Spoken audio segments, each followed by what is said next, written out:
The story continues at Peacemaker's house, where we watch his inseparable eagle eagerly sneak up on him while he sleeps. The bird begins to peck at him insistently until he wakes up startled. The man sits up and looking out the window discovers that it has begun to snow. Faced with this, he decides to enter the security code for the hidden access that leads to the quantum unfolding chamber, a secret space that allows him to enter 99 other dimensions. His purpose is to open the facility so Eagly can fly freely inside, thus preventing the bird from suffering the harsh winter weather outside.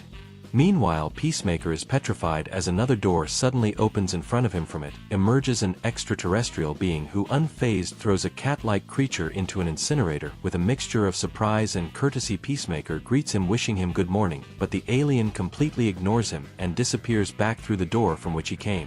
Offended, Peacemaker curses him with obvious annoyance after this incident, and not seeing his eagle nearby, he begins shouting for Eagly, ordering him to return immediately. He reminds him, in an angry voice, that he is the only one with the authority to decide how and when to use this place, and warns him not to wake him up in the middle of the night like his personal servant. Moments later, he finally finds Eagly pecking at what appears to be the same door through which they had initially entered. However, Peacemaker notices that the environment around them has changed disturbingly, taking on a similar, but not identical shape. He then senses that it is another door with a parallel access. Driven by curiosity, he enters his secret code into the control panel again, and to his surprise the code proves valid, allowing him to cross that threshold. Upon doing so, he finds himself in a room overflowing with trophies and accolades that exalt the supreme trio of heroes: his father, his brother, and himself. At that moment, his father, the dreaded White Dragon, appears across the hall, still alive. He mocks Peacemaker's stunned expression, as if he's seen a ghost. Overwhelmed by the vision, Peacemaker doesn't respond. Instead, he flees hastily, and leaves the room along the same road that led him there. 6 months later, the story moves to a quiet morning, when Peacemaker meets Leota in her car. During their conversation, he asks her if she's finally gotten the answer she's been searching for. Leota, with a hint of resignation, confesses that they haven't had that conversation yet. However, she firmly makes it clear that she won't tolerate Kia rejecting the new life she's decided to embrace, as she's convinced she deserves to be fully accepted. Peacemaker argues that perhaps she only fears for Leota's life, but she firmly asserts that she is completely convinced that she will not die, as she trusts in her ability to fight. Peacemaker, on the other hand, warns her that people and beings much stronger and more resilient than her perish every day. Leota tries to include him in that same warning, but he proudly replies that those tough enough like him only die of old age. Leota then shows Peacemaker the new business cards she has designed for them both. However, she is uncomfortable when he points out that the female figure depicted in the illustration does not resemble her, as she appears too thin. Later, Leota mentions that she has reconnected with Amelia, and assures her that she will soon forgive her for publicly exposing the secrets of the X-Force on television. At this comment, Peacemaker, with a hint of shyness, asks if Amelia ever had an interest in him, but Leota cuts his hopes short, denying him any hope. Peacemaker then expresses his annoyance at the fact that people are talking about him without really knowing him, mocking both his helmet and his haircut. However, he concludes convinced that it's all due to the envy his muscles inspire. Leota tries to comfort him by reminding him that after all he is already a superhero, having saved the entire world. Moments later, they arrive at a toy store. There, after saying goodbye to Leota and making it clear that his now aspiration is to become a true hero, Peacemaker enters the store. On the way, he watches as a human Meta leaves the store with tears streaming down her face. Once inside, he sits down in front of the 3 Justice League interviewers. Among them is Maxwell, a representative of Lord Tech, the company funding the meeting, accompanied by Green Lantern and Hawkgirl. Peacemaker takes him to the store. He greets them effusively, even with a certain amount of unbridled excitement, but none of the heroes show much enthusiasm at seeing him there.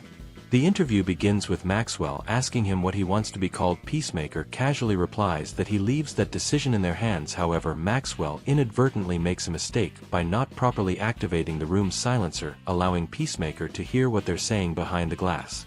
He then discovers that Maxwell orders Hawkgirl to mark him as undecided. The questions continue, and when they ask him to talk about his abilities, the sound system fails again. As a result, Peacemaker hears the team murmuring among themselves, accusing him of shameful habits and ridiculing him for absurd rumors.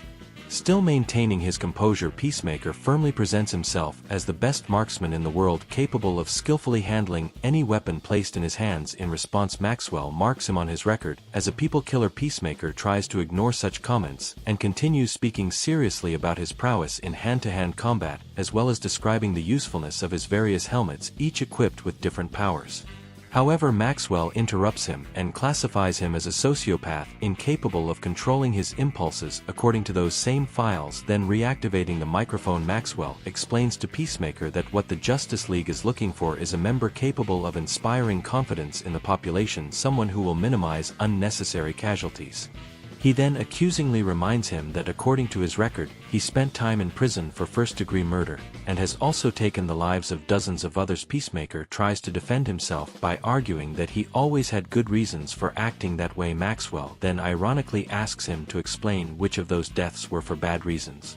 Cornered and with no way out, Peacemaker chooses to be honest. He admits that in the past he hasn't always been able to distinguish justified violence from that which wasn't. However, he explains that he has recently begun to process the trauma of his childhood when he witnessed his brother's death before his very eyes. He adds with regret that it was his father who instilled that culture of violence in him, but that he now understands that he no longer wants to be governed by his past experiences or the anger that marked him for years. Still, he admits that he has always pursued peace, no matter how many people he had to eliminate along the way. However, as Peacemaker recounts this painful memory, the interviewers completely ignore him and instead begin to discuss what they want to eat after the meeting. It is then that Peacemaker, surprised and outraged, asks if the fact that he can hear them through the glass is part of some kind of test. Before answering, Maxwell carefully tests the microphone and discovers that the mute switch was indeed damaged. This confirms that all the insults and derogatory comments directed at Peacemaker were genuine and not part of an exam. Green Lantern laughs openly at Maxwell as Maxwell realizes the sound system has been malfunctioning all day. Perhaps he concludes that was the reason the other candidates left the interview in tears. To top it all off, it's revealed that it was Green Lantern himself who tampered with the sound system. Flustered, he excuses himself by claiming he's not an engineer and simply asked the on-site bodyguard to make the adjustments. After a brief discussion between them, Maxwell tries to compose himself and returns to Peacemaker to apologize. However, upon arriving at the room, he discovers that he's already left, his face hardened by anger. Back with Leota, Peacemaker, still upset, confesses that he never really wanted to join the Justice League. Elsewhere, we see a psychologist talking to Amelia. He explains that after thoroughly examining her 18 years of experience in intelligence work, conducting extensive interviews with her former colleagues, and holding numerous sessions about her personal life, he has concluded that Amelia suffers from a severe case of male toxicity. Amelia, incredulous, replies that this is impossible as she possesses a female reproductive organ between her legs. However, the doctor accuses her of being sexist for assuming that only men can display behaviors linked to so-called male toxicity. Annoyed, Amelia lashes out at the psychologist and disparages his psychology textbook. In response, the man formally records the grievances in the file he prepares to give to his colleagues' Secret Service superiors. Outraged, Amelia reminds him that her record is impeccable and that she has efficiently performed all her duties within the CIA, the NSA, and Argus. Furthermore, she emphasizes that the only reason she's being censored is on direct orders from Amanda Waller. Still seeing no way out, she takes advantage of a moment alone inside her car to vent, furiously banging the dashboard until her knuckles bleed. Later, Amelia reunites with Peacemaker, who immediately asks about the condition of her hand. She bluntly admits that she injured herself by hitting her vehicle. He, trying to comfort her, tells her that he once nearly destroyed his own car just for listening to a radio station he hated. Upon arriving at Amelia's apartment, while they are talking, Peacemaker notices several accumulated and unpaid bills on the table. She confesses that she's been rejected by every intelligence agency in the world and that she doesn't understand why Amanda Waller is punishing her when it was actually her daughter who exposed the secrets that compromised them. At that moment, Peacemaker suggests talking about what happened between them that night on the boat. However, Amelia recalls that episode angrily, as if she had been forced to attend. Peacemaker clarifies that she accepted the invitation willingly, and that they both enjoyed it while drunk, convinced they shared an emotional and genuine moment. However, Amelia coldly interrupts him, asserting that for her it was a mistake she will never repeat. Discouraged, Peacemaker gives in to her words and leaves visibly upset. Once back home, he decides to drown his sorrows by resorting to hallucinogenic herbs, snorting lines of white powder, and organizing intimate mass gatherings with men and women of different races. After a while, when the spectacle no longer entertains him, he opts to retreat to the quantum splitting chamber, completely isolating himself from everything and everyone. Meanwhile, Economos receives an unexpected call from Vigilante, who decides to speak to him solely so he can listen to the owl perched before his eyes. He even provokes him by asking him strange questions about these birds. Intrigued, Economos agrees, and begins by asking him if owl eyes are orbs or tubes. Vigilante confidently replies that they are tubes, but Economos points out that according to information available on the internet, they are actually orbs. This makes Economos realize that Vigilante knows practically nothing about owls. Faced with this realization, the two change the subject and begin talking about Peacemaker. Vigilante comments with some concern that his friend seems depressed, as he thought that after saving the world, everyone would treat him like a true hero. However, the conversation is abruptly cut short when the Watchman's supervisor Dave orders him to return to his duties immediately. At that very moment, Economos detects on his computer and radar that something unusual is happening at Peacemaker's house. Sasha immediately contacts him with the order to go there and investigate the situation in person. Meanwhile, Flag watches the news, which reports how the number of metahumans escaping from prisons like Arkham is increasing every day. At that moment, Sasha appears to inform him of the incident captured on radar, which Economos is currently investigating. Only then does Flag remember that he himself had assigned Economos to monitor Peacemaker due to the closeness they shared in the past. Following instructions, Economos reaches a window where he observes Peacemaker gazing, not daring to enter the quantum splitting chamber. However, he decides to remain silent about this discovery, and instead only informs his superiors about the massive party taking place at the house. Even so, Flag begins to distrust Econom. At the same time, he renames the case as Priority 1 with the goal of discovering the true origin of the incident, as they are unwilling to risk another dimensional rift endangering the planet. Back with Peacemaker, we see him finally enter the quantum splitting chamber. There he advances between enormous towers with a well-defined purpose, until he reaches the door that gives him access to his father's trophy room. After carefully contemplating those memories and symbols of a painful past, he continues deeper into the house.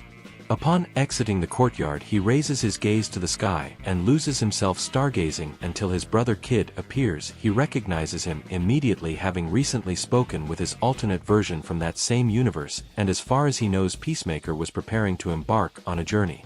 Moments later, August arrives, expressing the same surprise at seeing Peacemaker there. However, far from clarifying the situation, Peacemaker decides to play along and acts as if he truly belonged in that world. Over a few drinks, August recalls a story from Kid's childhood, the day he was chased by goblins after recklessly venturing into the creature's dimension located just 8 doors down from his own. Peacemaker is astonished to hear his family sharing happy memories, as he's not used to conceiving them that way. However, he soon begins to adapt to the atmosphere, and little by little begins to feel genuinely happy. Meanwhile, we see Amelia enter a biker bar. Her mere presence immediately attracts the attention of the men there, who follow her with their eyes and even dare to throw insulting compliments. Far from being intimidated, Amelia responds ironically and openly ridicules them, accusing them of wearing ridiculous beards and boasting of unflattering masculine attributes. When the motorcyclists realize she's looking for trouble, she responds without hesitation, sparking a confrontation. Thanks to her martial skills as a spy, she easily takes down several of them, even smashing the head of the man who had dared to flirt with her. However, their numerical superiority begins to tip the balance. At one point, they manage to throw her through the air and hit her enough to bleed from her mouth. Far from giving up, Amelia counterattacks, ferociously throwing billiard balls as projectiles, smashing beer bottles at her enemies, and even fracturing one of their arms. Still, there's a limit to endurance. When fatigue begins to erode her strength, the bikers rise once more, and together they manage to knock her down. They brutally beat her to the ground, and finally throw her out of the bar, leaving her battered. Meanwhile, in the other dimension, after several hours of uninterrupted laughter, August decides it's time to go to sleep, leaving her children alone. At that moment, Kid takes the opportunity to ask Peacemaker if he's still in contact with his ex-girlfriend, reminding him that she was a great woman and that he made a mistake by letting their relationship fall apart shortly after. When Kid also retires to rest, Peacemaker tenderly bids him farewell, confessing that she loves him.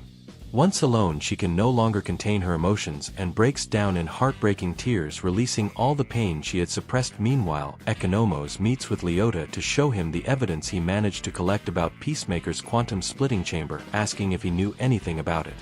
Leota, surprised, claims she had no idea such a magical tunnel existed, but demands an immediate explanation. She wants to know why he was spying on Peacemaker without her consent. Economos then reveals to Leota that he actually works for Argus, and that ever since Flag discovered Peacemaker was responsible for his son's death, he has been covertly using taxpayer funds to monitor him 24/7. He explains that 6 months ago radars detected an unusual energy of extraterrestrial origin coming from Peacemaker's house. At first, they thought it was a glitch in the waves, but now they understand that everything points to it being directly related to him. However, Economos admits that he has not yet made a final decision on how to proceed. He confesses that he and Peacemaker maintain a relationship that, although strange, resembles a friendship, and adds that he knows that he also represents someone important to Leota. He also admits to feeling a certain remorse when he sees how, after she tried to help with the butterfly case, his life ended up in a similar situation to what happened with Amelia. Leota tries to downplay the situation, assuring him that he doesn't feel so bad about it. However, Economos harshly reminds him that he's practically surviving within a simulation that resembles the worst levels of Grand Theft Auto. He points out that after sharing top-secret information with a private company, he's now on a blacklist that prevents him from getting a job, even at fast food chains. Leota replies that she's actually only living there because her girlfriend kicked her out, not because she lacks options. That said, he advises Economos that before reporting any findings to Aguos, he should first speak directly with Peacemaker to find out what's really going on. According to her, she cannot betray him without first giving him the opportunity to explain the truth. Economos, however, retorts that if anyone caught him talking to Peacemaker, he would be accused of insubordination, and would almost certainly lose his job. At that moment, Leota realizes the real reason for his visit is to ask her to speak to Peacemaker in his place. As a show of trust, she decides to send him a photograph of the door linked to the discovery, although she mistakenly selects the wrong file, and ends up sending him an intimate image, causing an awkward moment. Meanwhile, in the other dimension, Peacemaker continues exploring that strange house until he discovers a portrait of himself and Amelia portrayed as a happy couple. The moment, filled with bewilderment and strangeness, is abruptly interrupted when his alternate self from that world appears behind him, pointing a gun directly at his head and demanding that he reveal his true identity. Peacemaker begs for a chance to explain himself, but his alternate self loads the weapon and accuses him of being a shapeshifter. He reminds him that the mere fact of trespassing on private property is reason enough to blow his brains out. However, taking advantage of a moment of distraction, Peacemaker manages to free himself from the weapon and flee at full speed toward the door in a desperate attempt to survive. With no alternative, the alternate Peacemaker throws the magic stars from his helmet, which embed themselves in Peacemaker's back, causing multiple deep cuts. Despite the pain, Peacemaker manages to pass through the door to the quantum splitting chamber. The alternate decides to follow him, determinedly entering to continue his pursuit. He activates his rockets, immediately reaching him, and repeatedly crashing him into the towers until he is completely subdued.